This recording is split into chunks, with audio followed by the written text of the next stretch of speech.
ABP Ganga में मैं हूं आपके साथ प्राची पाराशर। शाम के 7 बज चुके हैं और वक्त हो गया है सुनो यूपी का। बुलेटिन की शुरुआत करेंगे जिला पंचायत चुनाव की खबरों के साथ, जिसमें नामांकन के दिन ही बड़ा उलटफेर देखने को मिला।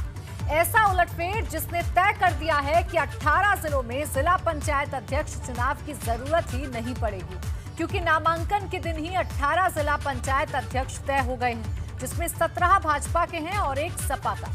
लेकिन इस आंकड़े ने अब समाजवादी पार्टी की माथे की शिकन को बढ़ा दिया है। ऐसा इसलिए है क्योंकि जिन बची हुई 57 सीटों पर 3 जुलाई को वोटिंग होनी है, उसमें से 41 सीटों पर भाजपा का सीधा मुकाबला सपा के साथ है। इस समीकरण ने सपा अध्यक्ष अखिलेश यादव की फिक्र बढ़ा दी है, जिसे लेकर उन्होंने अहम बैठक की। इस बैठक में अखिलेश यादव ने 2 जिलों गाजीपुर और अमेठी के जिला पंचायत अध्यक्ष उम्मीदवार और पार्टी के जीते हुए सदस्यों के साथ बात की और चुनाव को लेकर रणनीति बनाई। अखिलेश यादव को ये बात अच्छी तरह से पता है कि पंचायत अध्यक्ष चुनाव काफी हद तक विधानसभा चुनाव पर असर डालेंगे। वहीं नामांकन के दिन ही इस चुनाव में सपा को करारा झटका लग चुका है। ऐसे में अखिलेश अब मजबूत रणनीति बनाने में जुट गए।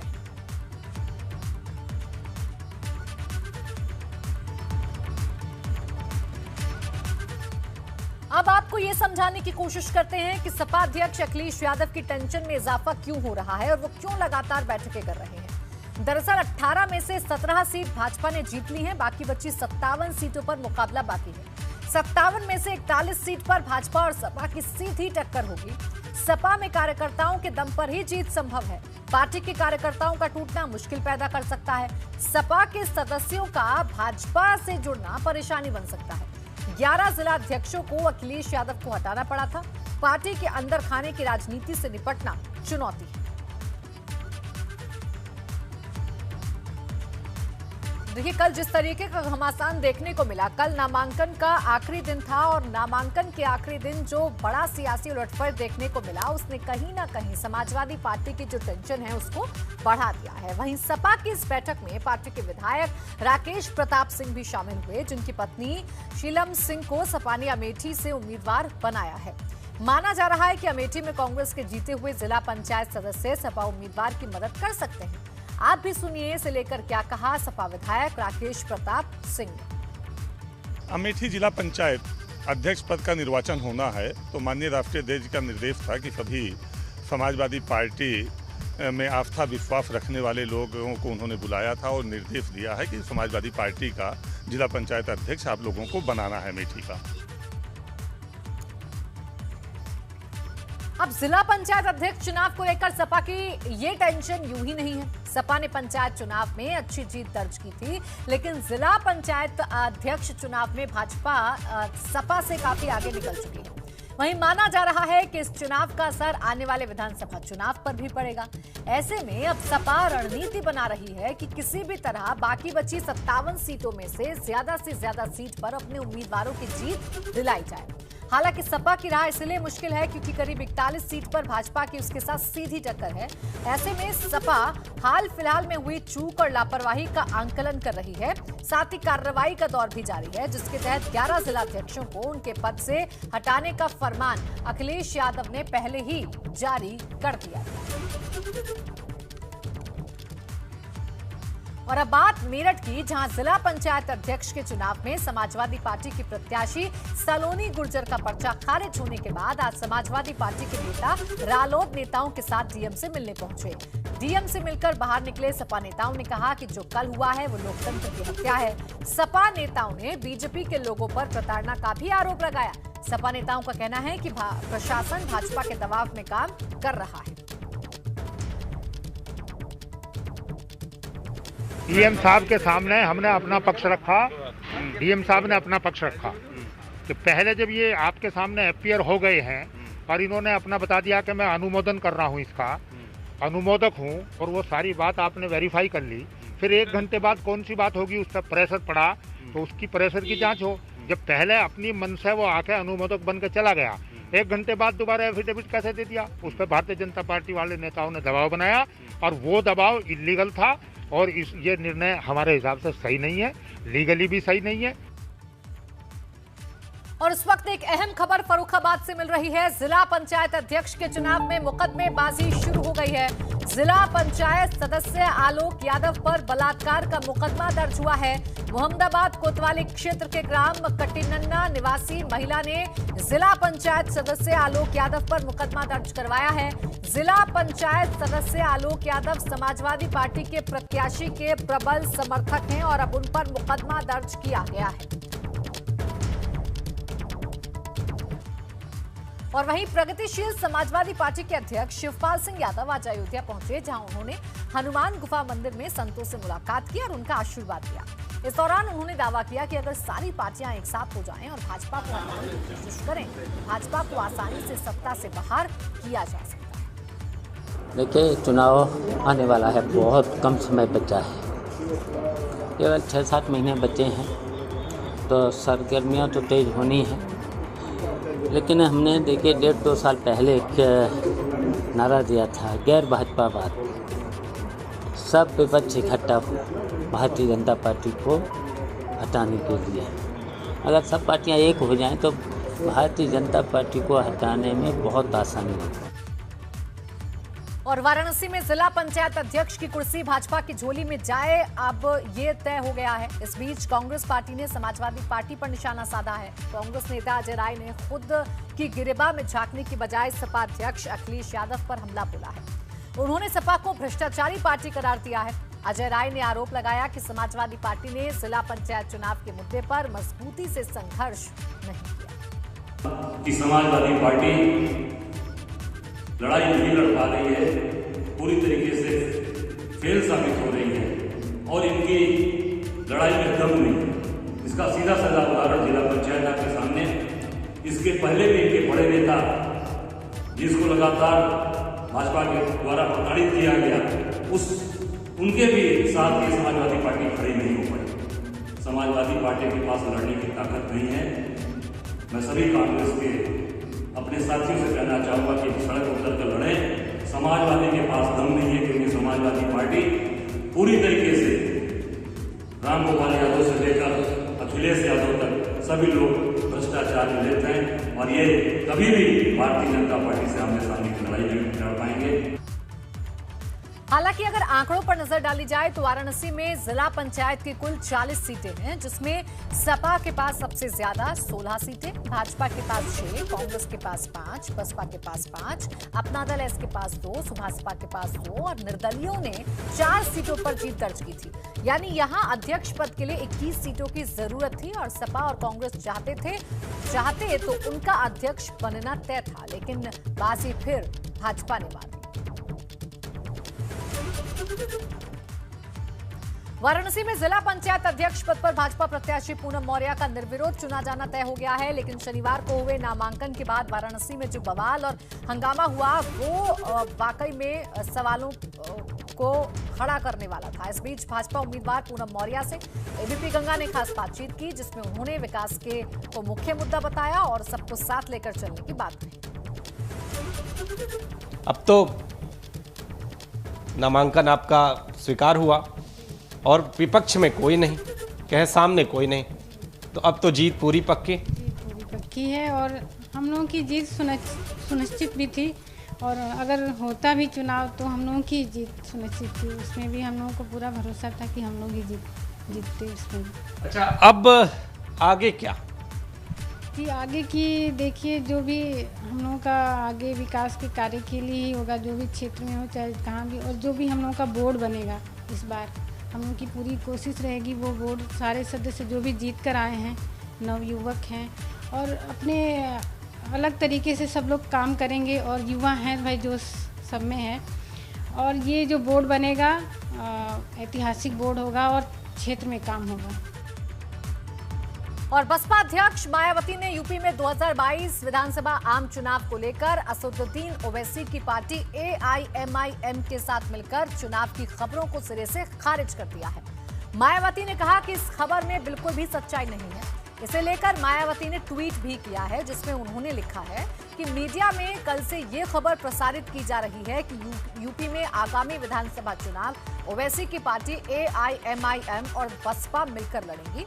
ये खबर पूरी तरह गलत, भ्रामक और आधारहीन है। इसमें रत्ती भर भी सच्चाई नहीं है और बीएसपी इसका जोरदार खंडन करती है। वैसे इस संबंध में पार्टी की ओर से फिर से साफ किया जाता है कि पंजाब को छोड़कर यूपी और उत्तराखंड में अगले साल के होने वाले विधानसभा का ये चुनाव बीएसपी किसी भी पार्टी के साथ कोई भी गठबंधन करके नहीं लड़ेगी, यानी अकेले ही लड़ेगी। हम आपको बता दें कि पंजाब में बसपा ने अकाली दल के साथ गठबंधन किया है। देखिए, विधानसभा चुनाव 2022 को लेकर अब यूपी में घमासान छिड़ चुका है। यूपी में तमाम राजनीतिक दलों ने अपनी अपनी रणनीति साफ कर दी है। बसपा ने भी साफ कर दिया है कि AIMIM यानी असदुद्दीन ओवैसी के साथ मिलकर विधानसभा चुनाव में नहीं उतरेगी उत्तर प्रदेश में बसपा के साथ साथ AIMIM के प्रमुख असदुद्दीन ओवैसी ने भी यूपी में अपनी सियासी बिसात बिछानी शुरू कर दी है, जिसके तहत उन्होंने कहा कि 2022 विधानसभा चुनाव में उनकी पार्टी AIMIM यूपी में भागीदार संकल्प मोर्चे के साथ अपने 100 उम्मीदवार खड़े करेगी। ओवैसी ने बताया कि उनकी पार्टी ने फिलहाल उन उम्मीदवारों को तलाश करना भी शुरू कर दिया है जिन्हें पार्टी चुनाव में टिकट देगी। ओवैसी ने यह भी साफ किया है कि वो ओपी राजभर के भागीदार संकल्प मोर्चा के साथ हैं और उनकी पार्टी की किसी दूसरी पार्टी के साथ गठबंधन को लेकर कोई चर्चा नहीं। बढ़ते आगे, राष्ट्रपति रामनाथ कोविंद अपने पैतृक गांव पहुंचे। राज्यपाल आनंदीबेन पटेल और सीएम योगी आदित्यनाथ ने राष्ट्रपति का स्वागत किया। मंच से लोगों को संबोधित करते हुए राष्ट्रपति ने कहा कि उन्होंने अपने जीवन के 15 साल गांव में ही बिताए और अपने गांव से उनका लगाव कभी नहीं कम हुआ। महामहिम अब अपने गांव परौंक से कानपुर के सर्किट हाउस पहुंच चुके हैं। यहीं पर रात्रि विश्राम करेंगे और राष्ट्रपति कल लखनऊ राजभवन के लिए निकलेंगे।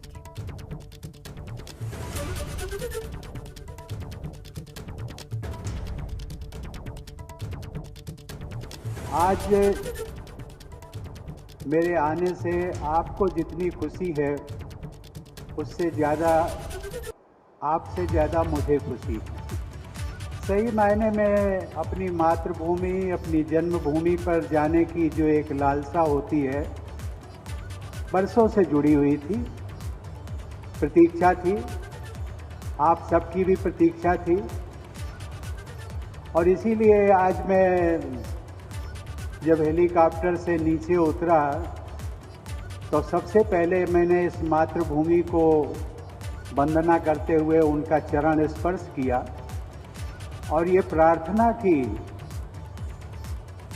कि ये जितने विलंब से मुझे इस बार आना हुआ, आगे इतना। ये 5 तस्वीरें इस वक्त हम आपको दिखा रहे हैं। आज राष्ट्रपति अपने पैतृक गांव में पहुंचे। सबसे पहले उन्होंने अपनी मातृभूमि को प्रणाम किया, स्पर्श किया और ये 5 तस्वीरें बता रही हैं उनके दौरे की कहानी। परौंक में सीएम योगी ने भी राष्ट्रपति का स्वागत किया। इस दौरान कार्यक्रम स्थल पर मौजूद सीएम ने लोगों को संबोधित किया। सीएम ने कहा कि देश के 2 सर्वोच्च पद पर यूपी का अधिकार होना सौभाग्य की बात है। हालांकि इस दौरान सीएम ने कोरोना को लेकर लापरवाही नहीं बरतने की लोगों से अपील की।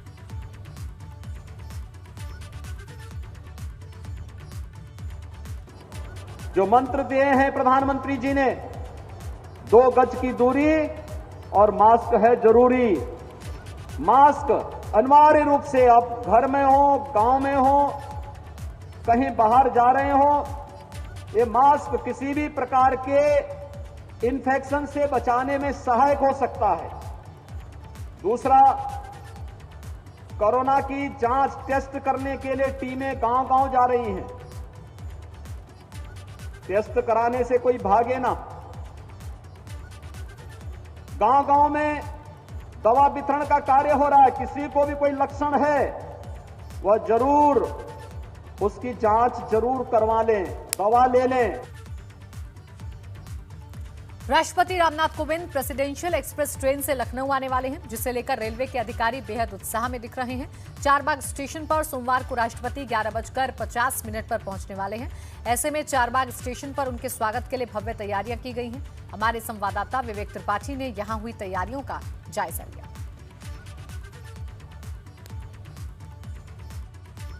देश के प्रथम नागरिक राष्ट्रपति रामनाथ कोविंद कल पहली बार लखनऊ आएंगे। यहाँ पर वो अपनी स्पेशल प्रेसिडेंशियल ट्रेन से आएंगे और हम इस समय चारबाग रेलवे स्टेशन के प्लेटफॉर्म नंबर 1 पे खड़े हैं। इसी जगह पर राष्ट्रपति की ट्रेन रुकेगी। इसके बाद यहाँ से वो बाहर जाएंगे और अपने काफिले से राजभवन सीधे पहुँचेंगे। आपको दिखा दें कि राष्ट्रपति की पहली यात्रा के लिए रेलवे किस तरह से उत्साहित है और तमाम सुविधाएं, तमाम व्यवस्थाएं की हैं। साफ़ सफाई के बेहतरीन इंतज़ाम किए हैं। ये जो रेलवे पटरी आप देख रहे हैं प्लेटफॉर्म नंबर 1 की, इस रास्ते को आज से ही बंद कर दिया गया है। राष्ट्रपति कल सुबह ठीक 11:50 पे कानपुर से प्रेसिडेंशियल ट्रेन से लखनऊ पहुंचेंगे।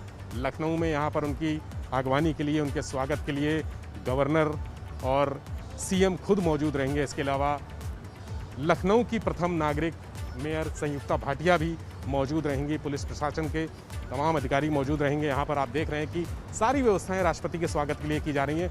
चारबाग स्टेशन पूरी तरह से साफ कर दिया गया है। जगह जगह आपको डस्टबिन रखे हुए मिलेंगे। पानी की सुविधा गमलों से सजाया गया है। लाइटें दुरुस्त की जा रही हैं। महत्वपूर्ण बात यह है कि राष्ट्रपति के आगमन से 2 घंटे पहले और 2 घंटे बाद तक प्लेटफॉर्म नंबर 1 पे किसी भी तरह की आवाजाही यात्रियों की बंद रहेगी और कोई भी ट्रेन नहीं आएगी। सारी ट्रेनों को दूसरे प्लेटफॉर्म पर डाइवर्ट कर दिया गया है। 2 बजे के बाद प्लेटफॉर्म नंबर 1 आम नागरिकों के लिए खोला जाएगा। इस दौरान जो भी यात्री प्लेटफॉर्म नंबर 1 की तरफ से आएंगे उनको पार्सल घर की तरफ से बाहर भेजा जाएगा। ये सामने जो आप निकास देख रहे हैं, यहीं से राष्ट्रपति बाहर जाएंगे। अपने जो उनका काफिला होगा वहाँ से राजभवन के लिए प्रस्थान करेंगे। ये पहली बार है जब कोई राष्ट्रपति प्रेसिडेंशियल ट्रेन से लखनऊ आएंगे, इसलिए रेलवे के अफसर उत्साहित हैं और उन्होंने तमाम बेहतर इंतजाम सुनिश्चित किए हैं। कैमरा सहयोगी जितेंद्र कुमार के साथ विवेक त्रिपाठी, एबीपी गंगा, लखनऊ। पीएम मोदी ने मन की बात में देश के उन खिलाड़ियों का हौसला बढ़ाया जो कि टोक्यो में होने वाले ओलंपिक में पदक लाने के लिए जी जान से तैयारी कर रहे हैं। इन खिलाड़ियों में वेस्ट यूपी के भी 9 खिलाड़ी हैं जो देश के लिए मेडल जीतने का सपना आंखों में संजोए हुए हैं। पीएम मोदी ने अपने कार्यक्रम में मेरठ की महिला एथलीट प्रियंका गोस्वामी का जिक्र किया तो उनके पिता भावुक हो गए। प्रियंका गोस्वामी के पिता एक मामूली बस कंडक्टर थे और प्रियंका ने कड़े संघर्ष और मेहनत के बाद ये मुकाम हासिल किया है। में रहते थे, हमारा गाँव बुढ़ाना के पास में सागडी गाँव है। उसके बाद में हमने एडमिशन खेल में कराया। वहाँ की कोच जो पीटीआई रहते थे, कहते कोई बच्चा खेल में जाता है तो हमारी बेटी ने चॉइस करी खेल। फिर यहाँ से गौरव। यूपी में 24 घंटे में 222 नए कोरोना के केस आए हैं जबकि 169 डिस्चार्ज हो गए हैं। प्रदेश में 24 घंटे में 45 कोविड पॉजिटिव की मौत हुई है। प्रदेश में कोरोना के कुल एक्टिव मरीजों की संख्या अभी 3165 है। लखनऊ में 24 घंटे में 23 नए केस जबकि 13 डिस्चार्ज हुए हैं। लखनऊ में 24 घंटे में 6 कोविड पॉजिटिव की मौत हुई है।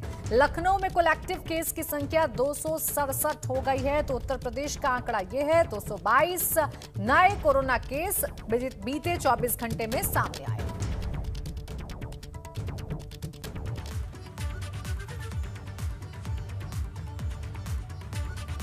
उत्तर प्रदेश में धर्मांतरण का मामला थमता नहीं दिख रहा। आए दिन किसी न किसी जिले में जबरन धर्म परिवर्तन कराने का मामला सामने आ रहा है। ताजा मामला फिरोजाबाद का है जहां नाबालिग बच्ची को भगाकर युवक ने धर्मांतरण कर उसके साथ निकाह पढ़ा। जब मामला खुला तो पिता ने पुलिस से न्याय की गुहार लगाई। पिता की तहरीर पर पुलिस ने 3 आरोपियों को गिरफ्तार कर जेल भेज दिया है। ये बहुत ही सोचने वाली बात है कि ये लड़की रहने वाली मछलीसर जौनपुर की है। इसके पिता की कैंटीन थी गुजरात में। ये लड़का जो यहाँ का जो है रामगढ़ का रहने वाला है। ये वहाँ मजदूरी करता था, उससे कैंटीन में खाना पीना खाता था। दोनों की बातचीत हुई होगी। वो लड़की को लेके चला आया, मतलब भगा ले गया, रामगढ़ लेके आया। वहाँ उसका मुकदमा हो सकता है न लिखे हों लोग। यहाँ पे जानकारी हुई तो झाड़ फूंक के बहाने इसको ले आए, अपने बहनोई के यहाँ रखे थे। जब वो लड़की वाले हमारे यहाँ अप्रोच किए, मैंने उसका मुकदमा लिखवाया और इन दोनों को गुजरात से टीम भेज के बरामद कराया। फतेहपुर जिले में धर्म परिवर्तन के मामले को लेकर एक पीड़ित महिला ने पति के खिलाफ थाने में पहुंचकर गुहार लगाई कि उसका पति उससे जबरन धर्म परिवर्तन करने का दबाव बना रहा है। विरोध करने पर मारता पीटता है, जिसके लिए रिश्तेदारों सहित कई लोगों ने समझाने बुझाने की कोशिश की। बावजूद इसके आरोपी हरकतों से बाज नहीं आया, जिसके बाद महिला न्याय के लिए थाने पहुंच गई। हमारे आदमी ने उसको मुसलमान बनने के लिए जाना। क्या करते हैं? ड्राइवरी करते हैं। तो कैसे मालूम पड़ा कि वो मुस्लिम धर्म को कबूल कर गए? जब आए 6 महीना पहले आए थे तो कितने आगे आए थे, 1 महीना जब आए तो हो गए पैरत मुसलमान बन गए। तो शादी कब हुई थी? शादी के 4 साल हो गए। जनपद फतेहपुर के थाना खकेरेरू क्षेत्र के ग्राम पुरमई का एक प्रकरण सामने आया है। इसमें एक महिला ने थाने पर तहरीर दिया है कि उसका पति विजय सोनकर उसको और उसके पूरे परिवार को मुस्लिम बनाना चाहता है और मुस्लिम धर्म स्वीकार करने का दबाव बना रहा है। उस महिला की तहरीर पर तत्काल थाने पर संबंधित धाराओं में मुकदमा पंजीकृत कर लिया गया है। आरोपी को गिरफ्तार कर लिया गया है। और इसी के साथ इस बुलेटिन में फिलहाल इतना ही। आप देखते रहिए एबीपी गंगा।